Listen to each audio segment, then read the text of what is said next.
Hey, welcome to another episode of Distilled Wisdom. I'm your host, Adam Ferracane. This is Adam's Corner. This is a segment of the show where I talk to you one on one. We have a special episode in store for you today. I'm actually out on the road. If you can't tell, if you're watching this on YouTube, the scenery behind me should give it away where I am, but I'm in Washington, D.C. this week. I'm actually going to be meeting with members of the House and the Senate this week. A little bit nervous about this. I've never had one-on-one powwows with our elected officials, but I'm here for a really good cause. The National Labor Relations Board has a new rule. It's a new joint employer rule that can drastically impact franchises around the country.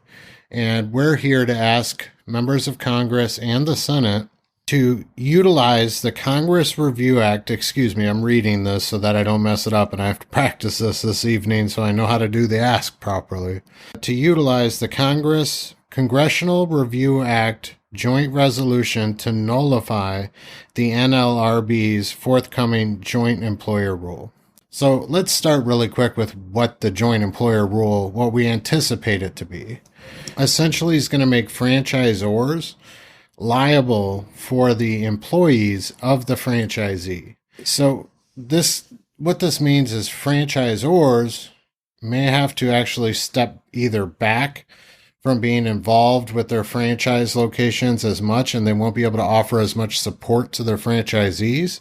Or on the flip side, they may have to actually get more hands-on, because if they're going to be held liable for the employment decisions of the franchisee, then they're going to actually have to start getting way more involved in the local market and into these other businesses.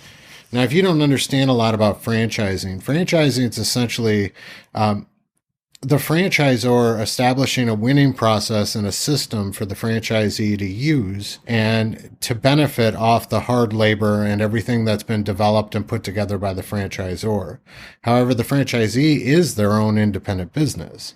They're not part of the franchisor's business. They just have rights to the actual systems and usually the name of the company. What this rule is going to do is it's going to attach the franchisor liability-wise to the decisions they make with the employee. Now, who's pushing this, right? This is going to be essentially the unions, the labor, organized labor throughout the country is pushing for this. And the reason this is appealing to them is they can go to one entity, right? So they can make their demands to one entity, the franchisor, rather than having to do it to all the independent franchisees along the way. So I don't usually get politically involved. I'm not very active when it comes to political matters. I don't voice my politics very often. And this isn't even political. This is just me protecting small business, because this rule can damage. Franchising accounts for a massive amount of employees around the country. Matter of fact, I actually probably have the statistics here, right?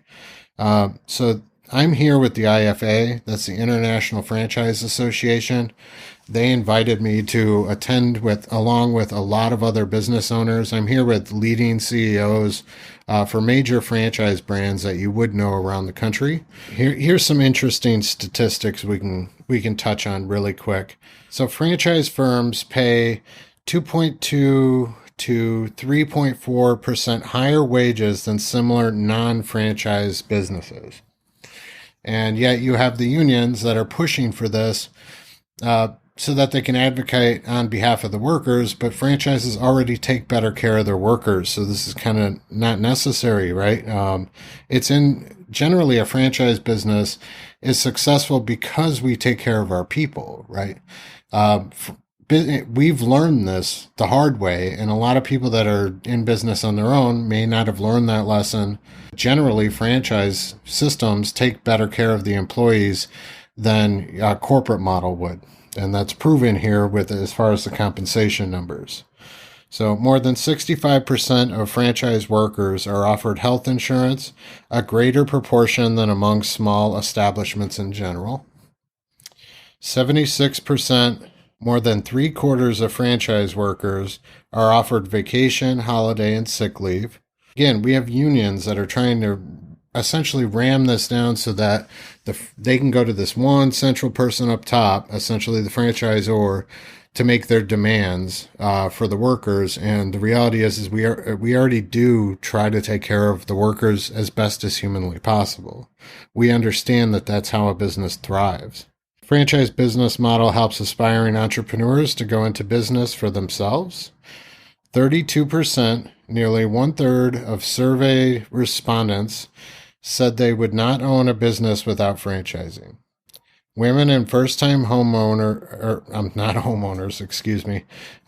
and first-time owners are even more likely to state that the franchise opportunity was critical to their ability to launch a small business. By attacking, the franchise business model, and I think part of this is the franchise business model just really isn't well understood out there.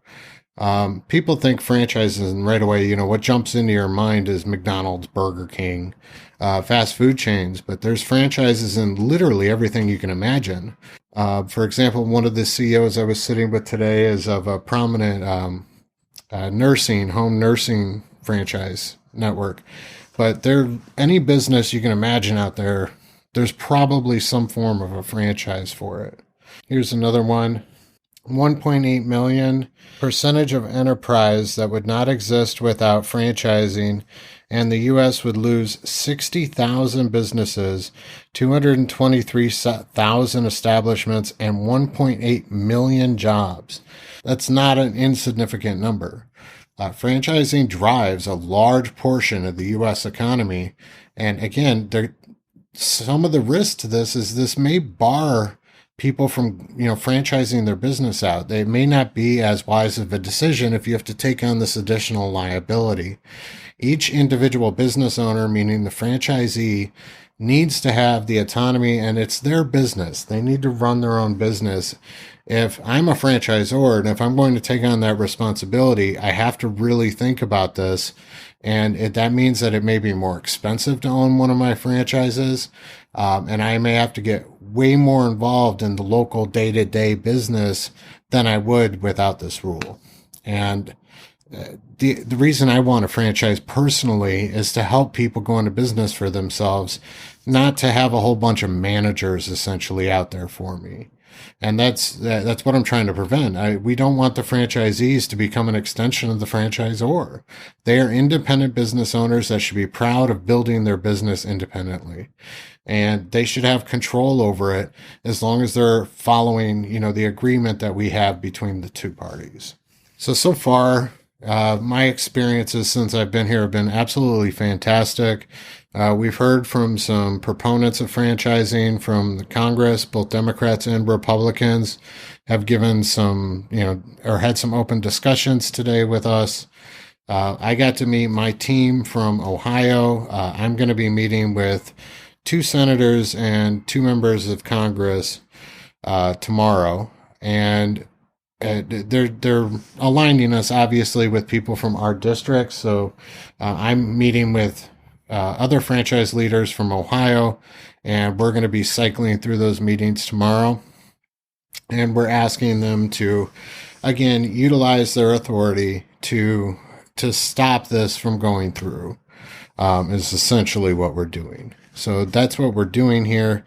My experience here so far has been fantastic. I haven't been that involved with the IFA so far because we're a young franchise company. I haven't done a whole lot with the IFA yet, and I can tell you that this is a wonderful organization.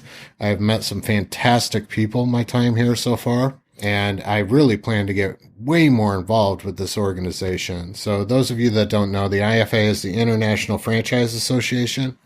They host events and mentorship programs, all sorts of things for franchisors and franchisees alike. They're kind of the go-to for franchising in general. And so far, my experience with them has been incredible. So a shout out to the IFA. Thank you so much for doing this and protecting small business in America.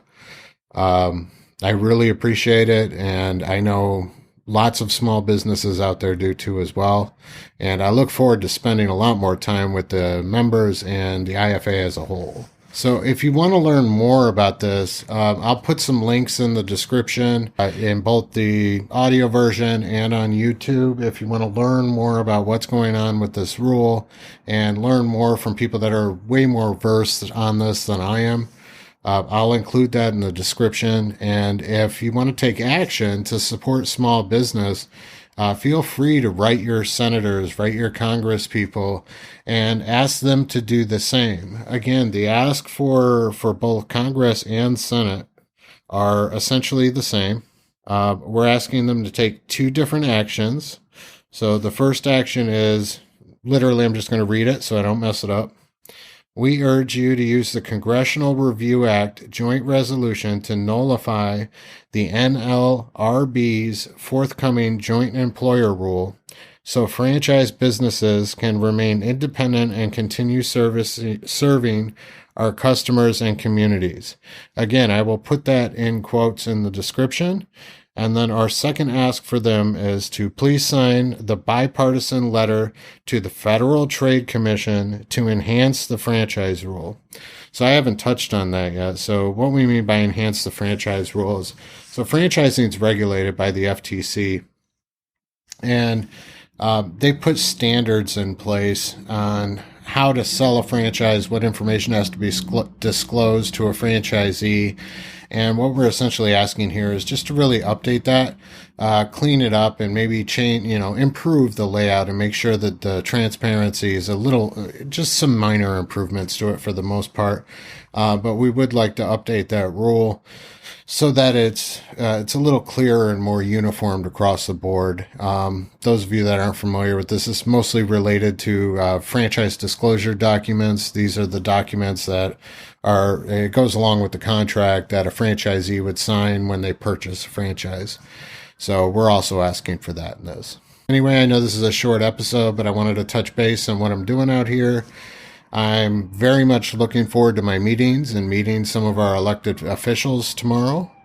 And I will film another episode and give you my take on how these meetings and how everything went. This has been Adam's Corner, my chat with you, one-on-one.